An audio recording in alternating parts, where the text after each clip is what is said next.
ഏറ്റവും വലിയൊരു ബുദ്ധിജീവി പറഞ്ഞത് ഒരു പെണ്ണിന്റെ പ്രസവം സ്വഭർത്താവിന് കാണാനുള്ള സ്വാതന്ത്ര്യം ഏതെങ്കിലും ഒരു ഡോക്ടർ ലാബ് റൂമിലേക്ക് കയറ്റിയിട്ട് സ്വന്തം ഭാര്യയുടെ പ്രസവം നേരിൽ കാണാനുള്ള ഒരു സ്വാതന്ത്ര്യം ഭർത്താവിന് കൊടുക്കുകയാണെങ്കിൽ ജന്മമുണ്ടെങ്കിൽ ഒരാണിന്റെ കൈയും പെണ്ണിന്റെ നേരെ പൊങ്ങൂല എന്ന് അദ്ദേഹം പറയുകയുണ്ടായി. അല്ലാഹുവിന്റെ റസൂൽ പറഞ്ഞു 10 പെറ്റ ഉമ്മാക്ക് സ്വർഗം വാജിബാണ്. ഇത് നാലകാരിക വർത്തമാനല്ല. 10 പെറ്റ ഉമ്മ എന്ന് പറഞ്ഞാൽ 10 മരണം ഭൂമി ലോകത്ത് യഥാർത്ഥ സാക്ഷാൽ മൗത്തിന്റെ മുമ്പ് ഹയാത്ത് കാലത്ത് അനുഭവിച്ചു എന്നതിന്റെ അർത്ഥം.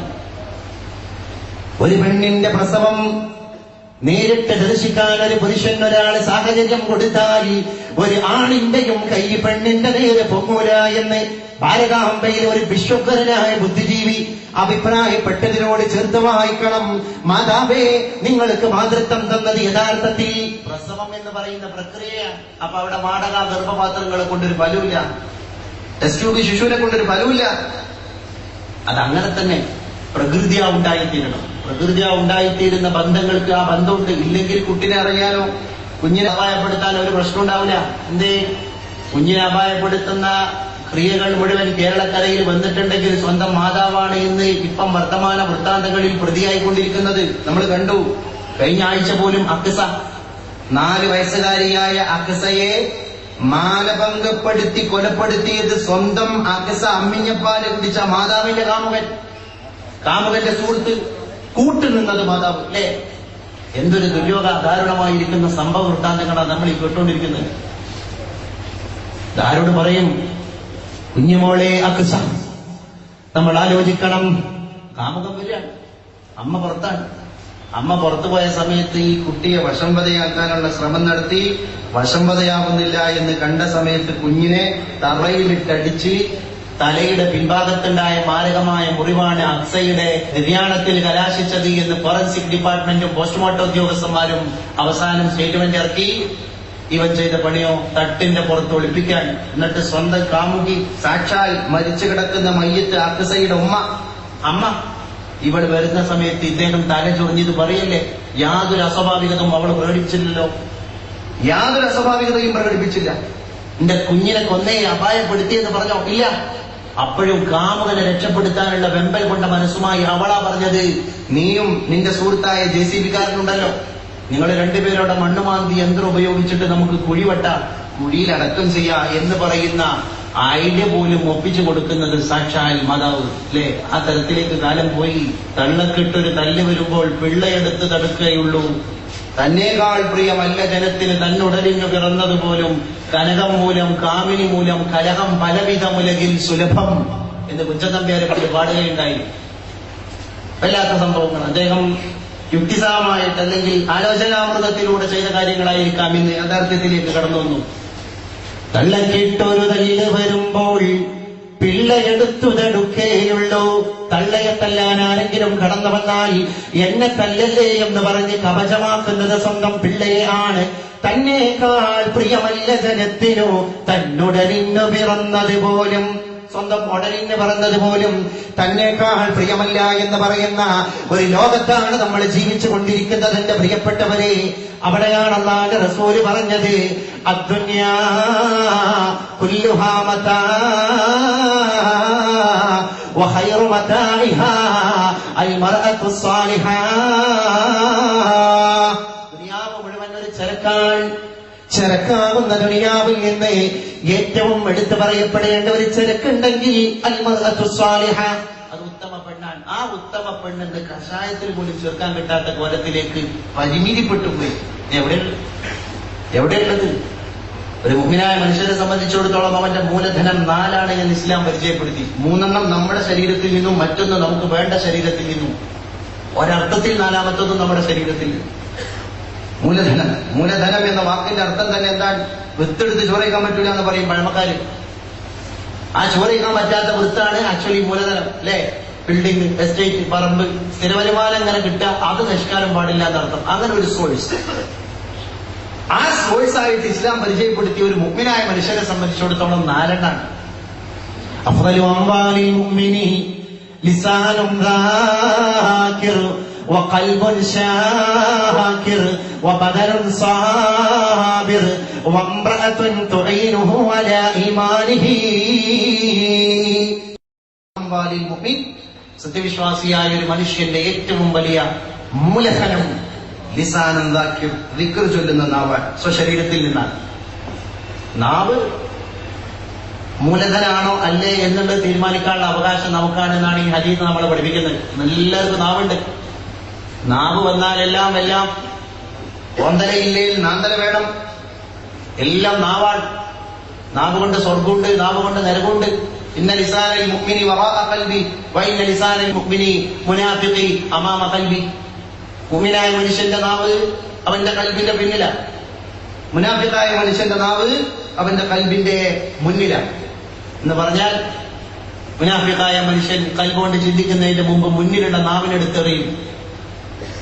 മുഅ്മിനായ മനുഷ്യൻ അങ്ങനല്ല, മുന്നിൽ കൽബാണ്. അതുകൊണ്ട് കൽബുകൊണ്ട് ചിന്തിക്കും, ഇത് പറയണോ പറയണ്ടേ, പറഞ്ഞു കഴിഞ്ഞാൽ പ്രശ്നമാവോ ഒക്കെ കഴിഞ്ഞതിന് ശേഷം ഒരു തീരുമാനത്തിലെത്തും. അപ്പൊ അവന്റെ നാവ് ഇങ്ങനെ വരും, വറാഅ ഖൽബി, അവന്റെ കൽബിന്റെ വേഗലാണ്. വലിയൊരു എക്സാമ്പിളാണ് പുണ്യ റസൂൽ നാവിനെ സമുദ്ധരിച്ചിട്ട് പ്രഖ്യാപനം നടത്തിയത്. നാവ് വല്ലാത്ത കഥാപാത്രമാണ്. അതുകൊണ്ടല്ലേ സിദ്ദീഖ് റളിയല്ലാഹു അൻഹു വായിൽ കല്ലിട്ട് നടന്നു. അംഗസ്നാനം ചെയ്യാൻ വേണ്ടി സ്നാനഘട്ടത്തിലേക്ക് അഥവാ ഹൗദിന്റെ പാർശ്വഭാഗത്ത് എത്തുമ്പോൾ സിദ്ദീഖ് റളിയല്ലാഹു അൻഹു വായിൽ നിന്ന് കല്ലെടുത്തു. പള്ളിയിൽ കയറുമ്പോ ആ കല്ല് പുറത്താ. വീണ്ടും പള്ളി വിടും. മദീനത്തെ മരുപ്പറമ്പിലേക്ക് ഇറങ്ങിത്തിരിക്കുമ്പോ വീണ്ടും കല്ല് കഴുകിയിട്ട് വായിലേക്ക് ഇടും. ഇത് കണ്ട സഹാബ ചോദിച്ചു, എന്തിനാണ് ഖലീഫ ഇത്രയും വലിയ റിസ്ക് എടുക്കുന്നത്? പറഞ്ഞു, എന്റെ ഈ എല്ലില്ലാത്ത ആയുധം എന്നെ സിറാത്ത് എന്ന പാലത്തിന്റെ മുകളിൽ എന്റെ കാല് വടിക്കുമോ എന്ന് ഭയപ്പെട്ടത് കൊണ്ട് ആ ആയുധത്തെ നിയന്ത്രിക്കാനാണ് ഞാൻ ഈ കല്ലാകുന്ന ആയുധം എടുത്ത് ഉപയോഗിക്കുന്നത് എന്ന് ആരാ പറഞ്ഞത്? ഇസ്ലാമിക റിപ്പബ്ലിക്കിന്റെ ഒന്നാമത്തെ ഖലീഫ സയ്യിദന അബൂബക്കർ സിദ്ദീഖ് റളിയല്ലാഹു അൻഹു. അതുകൊണ്ട് നാവിനെ അഫ്ളലാക്കാൻ മൂലധനമാക്കി മാറ്റാനും സത്യവിശ്വാസിക്ക് സാധ്യമാണ്. ലിസാനും ദാക്കിർ, എപ്പോഴും ദിക്റില്ലെന്നൊരു നാവുണ്ടെങ്കിൽ അത് മതി മൂലധനം. അലി റളിയല്ലാഹു അൻഹു വന്നിട്ട് അല്ലാഹുവിന്റെ റസൂലിനോട് പറഞ്ഞു, ഔസിനി യാ റസൂലല്ലാഹ്, പുണ്യ റസൂലേ, ഫാത്തിമാന്റെ ഭർത്താവായ അലിയാദി തങ്ങൾ വന്നിട്ടാണ് അമ്മോശനായ പുണ്യ റസൂലിനോട് പറയുന്നത്, ഔസിനി യാ റസൂലല്ലാഹ്, പരിശുദ്ധ ഹബീബേ, എനിക്ക് എന്തെങ്കിലും ഒരു നല്ല കാര്യത്തെ പറ്റി വസിയ്യത്ത് ചെയ്തതാണ് മുസ്തഫ സല്ലല്ലാഹു അലൈഹി വസല്ലം. ബാന്റെ റസൂല് പറഞ്ഞു, യാ അലി, ലയസൽ ലിസാനുക റത്ബൻ മിൻ ദിക്രില്ലാഹ്, എന്റെ നാവ് അല്ലാഹുവിനെ ദിക്ർ ചൊല്ലി പച്ചയായി പോവട്ടെ, മറന്നു വേണ്ട. നാവിനുണ്ട് ഒരു പച്ചയാവും. റൂത്തബ് എന്ന് പറഞ്ഞാൽ നല്ല പച്ച ഈത്തപ്പെടും. നാവിനും ആ ഒരു പരുവം കിട്ടാനുണ്ട്. ദിക്ർ ചൊല്ലിയിട്ട് പച്ചയാക്കുന്ന കണ്ടീഷൻ. മുഅ്മിനായ മനുഷ്യന്റെ മൂലധനത്തിൽ ഒന്നാമത് ലിസാനുൻ ദാക്കിർ, ദിക്ർ ചൊല്ലുന്ന നാവാണ്. രണ്ടാമത് ഇസ്ലാം പഠിപ്പിച്ചു ഖൽബുൻ ശാക്കിർ, ശുക്ർ ചെയ്യുന്ന ഹൃദയമാണ്. നാവിന്റെ അതേ എക്സാമ്പിൾ ഫേസ്ബുക്ക് നമുക്ക് നമ്മൾ എല്ലാവർക്കും ഉണ്ട് ഹൃദയം. പക്ഷേ ഇത് മൂലധനാണോ മൂലധനല്ലേ എന്നുള്ളിടത്താണ് അല്ലേ. വിഷത്തേക്കാൾ വർജ്യമാകും നരചിത്തം ദുഷിക്കുകിൽ, അത് സുധയേക്കാൾ സ്വാദ്യമാകും സംശുദ്ധി പൂണുകിൽ എന്ന് കവി പറയുകയുണ്ടായി. നരചിത്തം ഖൽബ്, മനുഷ്യന്റെ ഹൃദയം, വിഷത്തേക്കാൾ വർജ്യമാകും നരചിത്തം ദുഷിക്കുകിൽ, അത് സുധയേക്കാൾ സ്വാദ്യമാകും സംശുദ്ധി പൂണുകിൽ. മനുഷ്യന്റെ ഹൃദയം അത് വിഷത്തേക്കാൾ വർജ്യമാണ്. വിഷം എങ്ങനെ ഒഴിവാക്കണോ അതിലേറെ വേഗതയിൽ മനുഷ്യ ഹൃദയത്തെ ഒഴിവാക്കേണ്ടതുണ്ട്. ദുഷിക്കുകിൽ, അത് മോശമാണെങ്കിൽ അത് സുധയേക്കാൾ സ്വാദ്യമാകും, അത് തേനയേക്കാൾ മധുരമുള്ളതാകും. സംശുദ്ധി കൂടുകിൽ, ശുദ്ധി കൈവരിക്കപ്പെട്ട് കഴിഞ്ഞാൽ പിന്നെ ഹൃദയത്തിൽ നിന്ന് വരുന്നതെല്ലാം ശുദ്ധി. അങ്ങനെയുണ്ട്.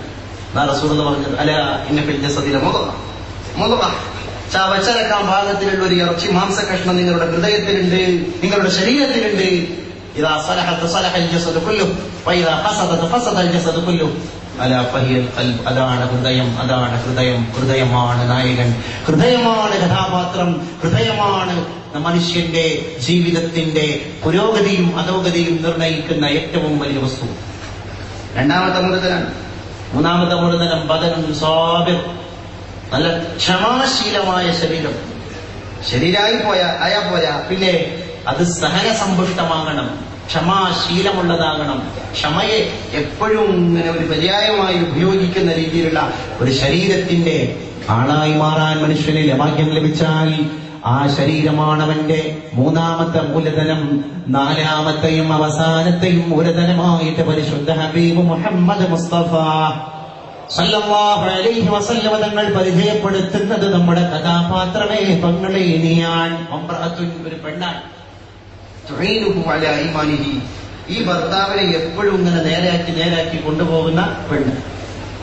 നാടൻ ഭർത്താക്കന്മാര് പെണ്ണോട്ട് എത്ര നന്നായിട്ടുണ്ട്. അതുകൊണ്ട് സ്വഭർത്താവിലൂടെ ജീവിതത്തിന്റെ താളം തിരിച്ചറിയാൻ, നഷ്ടപ്പെട്ടു പോയ താളം തിരിച്ചു കിട്ടിയ, സ്വന്തം ഭാര്യയിലൂടെ തിരിച്ചു കിട്ടിയ ഭർത്താവുണ്ടെങ്കിൽ ഭർത്താവിന് പറയാം, എന്റെ ഭാര്യ എന്റെ മൂലധനമാണ്. ഈ 4 മൂലധനമാണ് ഇസ്ലാം ശരിക്കും പഠിപ്പിച്ചത്. അപ്പം മുസ്ലിമായ മനുഷ്യനെ സംബന്ധിച്ചിടത്തോളം പെണ്ണിനെ ഉപയോഗിക്കേണ്ട രീതിയിലേക്ക് കൊണ്ടുപോകാൻ, പെണ്ണ് എന്ന് പറയുന്നത് വെറും ഒരു യന്ത്രം മാത്രമല്ല, വീട്ടിന്റെ ഒരു പണിയാള് മാത്രമല്ല, മാതൃത്വത്തിന്റെ പ്രതീകം മാത്രമല്ല, എല്ലാം പറഞ്ഞുകൊണ്ടുവരുന്ന വിഷയത്തിലും എല്ലാ ഭാഗത്തെയും പെണ്ണ് നിൽക്കേണ്ട ഭാഗത്ത് നിന്നിട്ട് സ്പർശിക്കുന്നുണ്ട് എന്നുള്ളതാണ് പെണ്ണിന്റെ പ്രത്യേകത. പെണ്ണ് നിൽക്കേണ്ട ഭാഗത്ത് നിന്നിട്ട് പെണ്ണുമായി ബന്ധപ്പെട്ട എല്ലാ വിഷയങ്ങളെയും പെണ്ണ് കവർ ചെയ്തു പോകുന്നു. അതൊരു പെണ്ണിനെ തന്നെ സാധിക്കുള്ളൂ. പെണ്ണിനെ കൊണ്ട് ചെയ്യാനുള്ളത് പെണ്ണിനെ ചെയ്യണം. അപ്പൊ ഇസ്ലാം വൈവാഹിക മേഖലയെ സപ്പോർട്ട് ചെയ്യുന്നു. ഇതുകൊണ്ടൊക്കെ തന്നെ ബ്രഹ്മചര്യ ഇസ്ലാം പ്രോത്സാഹിപ്പിക്കുന്നില്ല, ബ്രഹ്മചര്യത്തെ ഇസ്ലാം പ്രോത്സാഹിപ്പിക്കുന്നില്ല. ഇത് സിദ്ധാന്തങ്ങളും ഏത് പ്രത്യയശാസ്ത്രങ്ങളും രാജ്യത്ത് കടന്നു വന്നാലും ശരി, ഇസ്ലാമിന്റെ ഒരു രീതി എന്ന് പറയുന്നത് തന്നെ വൈവാഹിക ജീവിതം ഇസ്ലാം ഒരു വിവാദത്തിന്റെ ഭാഗമായിട്ട് കാണാനുള്ള കാരണം, ചില ആലിമ്യങ്ങൾ പറഞ്ഞു, ഒരു മനുഷ്യന്റെ ശരീഅത്തിന്റെ പൂർത്തീകരണം തന്നെ അവന്റെ വിവാഹമാണ്. ആ രീതിയിൽ ഇസ്ലാം കാണുമ്പോൾ നമ്മൾ അപ്പുറത്ത് മനസ്സിലാക്കണം, ബ്രഹ്മചര്യം സ്വതന്ത്രനായി വേറെ ആരും വേണ്ട എന്ന് പറഞ്ഞിട്ട് ജീവിക്കുന്നത് അത് സ്വച്ഛന്തമായ ഒരു സ്വൈരവിഹാരമല്ല, അത് അങ്ങനെ ഒരു നല്ലൊരു ഹാബിറ്റ് അല്ല, അങ്ങനെ പ്രൊമോട്ട് ചെയ്യേണ്ട ഒരു കാര്യമല്ല എന്ന് തന്നെയാണ് മതത്തിന്റെയും ഭാഷ.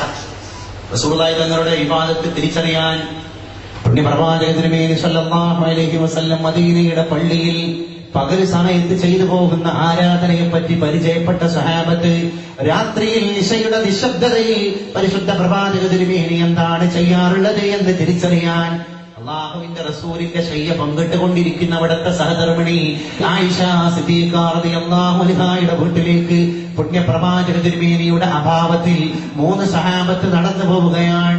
അള്ളാഹുവിന്റെ റസൂലിന്റെ വീട്ടിന്റെ ഉള്ളിലുള്ള ഇബാദത്ത് എങ്ങനെയാണ് എന്നറിയാൻ ആയിഷ ബീവി അവർക്ക് മണിക്കൂറോളം ക്ലാസ് എടുത്തു. ക്ലാസ്സെല്ലാം കഴിഞ്ഞവർ തിരിച്ചു പോരാണ്. മദീനത്തെ പള്ളിയിലെത്തി ശപഥം ചെയ്യാണ്. റസൂലുള്ളാഹിന്റെ ഇബാദത്ത് വീട്ടിന്റെ ഉള്ളിൽ ഇങ്ങനെയൊക്കെയാണ് എന്ന് തിരിച്ചറിഞ്ഞ അവർ പോയതിനേക്കാൾ ഊർജ്ജസ്വലരായ ഇബാദത്തിന്റെ വിഷയത്തിൽ കഴിഞ്ഞ ധാരണകളെ മുഴുവൻ പൊളിച്ചെഴുതിയിട്ടാണ് മദീനത്തെ പള്ളിക്ക് കയറുന്നത്. അല്ലാഹുവിന്റെ റസൂൽ സല്ലല്ലാഹു അലൈഹി വസല്ലം തങ്ങൾ അവിടെയില്ല. ഈ 3 പേരും ശപഥം ചെയ്യുകയാണ്.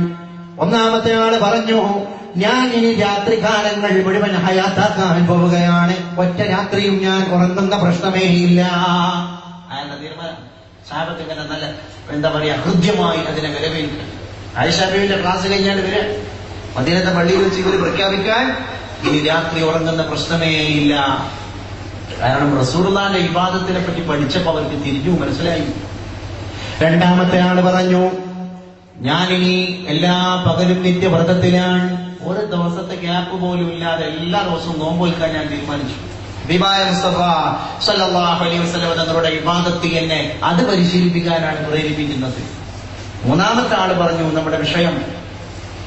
പറഞ്ഞ വിഷയം, ഞാൻ ബ്രഹ്മചര്യത്തിൽ ഏർപ്പെടുകയാണ്. കല്യാണം കഴിക്കുന്ന പ്രശ്നമില്ല, കല്യാണം നമ്മുടെ ജീവിതത്തിൽ ഇബാദത്തിന് തടസ്സമാണ്. അല്ലാഹുവിന്റെ റസൂലൊക്കെ രാത്രികാലങ്ങളെ ഹയാത്താക്കുന്ന മനുഷ്യരാണ്. അത് ആയിഷ ബീവിന്റെ അടുത്ത് കിട്ടിയപ്പോഴല്ലേ കാര്യത്തിന്റെ മനസ്സിലായത്, കാര്യത്തിന്റെ നിജസ്ഥിതി പിടുത്തം കിട്ടിയത്. അതുകൊണ്ട് ഞാൻ ഇനി വിവാഹം ചെയ്യുന്ന പ്രശ്നമേ ഇല്ല. 3 ശപഥം തീർന്ന് അത് സഹാബത്തിന്റെ ഇടയിൽ വലിയ ചർച്ചയായി ഇങ്ങനെ നിൽക്കുമ്പോഴാണ് ആ ആരവങ്ങൾക്കിടയിലേക്ക് കടന്നു വരുന്നു നമ്മുടെ യഥാർത്ഥ കഥാപാത്രം പരിശുദ്ധ മുസ്തഫ സല്ലല്ലാഹു അലൈഹി വസല്ലം. സഹാബത്തിനോട് റസൂൽ ചോദിച്ചു, എന്താ ഇവിടെ പ്രശ്നം?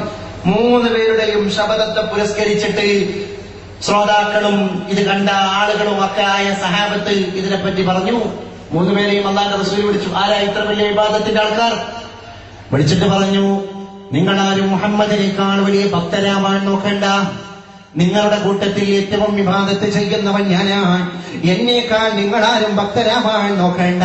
ഒന്നാമനെ വിളിച്ചിട്ടവന്റെ കടമ പഠിപ്പിച്ചു, രണ്ടാമനെ വിളിച്ചിട്ടവന്റെ കടമ പഠിപ്പിച്ചു, മൂന്നാമനെ വിളിച്ചിട്ടും അവന്റെ കടമ പഠിപ്പിച്ചു.